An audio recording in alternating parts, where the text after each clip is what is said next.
माढा तालुक्यात देशी बनावटीचे पिस्तल व काडतूस विक्री करणारी टोळी सोलापूर एलसीबीने केली जेरबंद।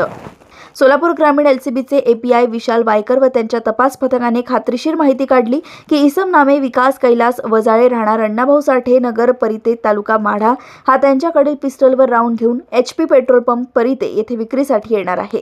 त्याचप्रमाणे सदर बातमीच्या ठिकाणी सपोनी विशाल वायकर व त्यांचे पथक सापळा लावून थांबले असता परिते ते टेंभुर्णी जाणाऱ्या रोड लगत संशयित इसम दिसून आल्याने त्याला पथकाने ताब्यात घेतले। त्याच्याकडे चौकशी करता त्याचे नाव विकास कैलास वजाळे वय वर्ष 31 राहणार अण्णाभाऊ साठे नगर परिते तालुका माढा जिल्हा सोलापूर असे असल्याचे सांगितले।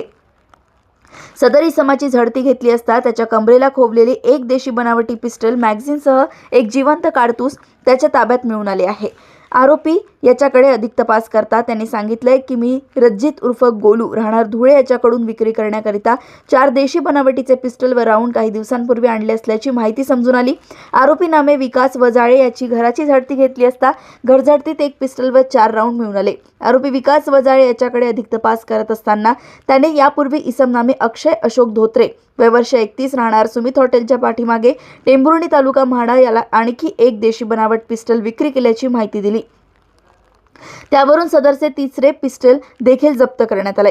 सदर कारवाईत आतापर्यंत एकूण 3 देशी बनावट पिस्टल व 5 राऊंड असा एकूण 1,71,000 रुपये किमतीचा मुद्देमाल मिळून आलाय। तसेच त्याच्याकडील चौथे पिस्टल हे राम अनंता कांबळे राहणार टेंभुर्णी याला विक्री केल्याचं निष्पन्न झालंय। आरोपींना अटक करण्यात आली आहे। म्हाडा येथून सहसंपादक रणजित मस्के यांची रिपोर्ट।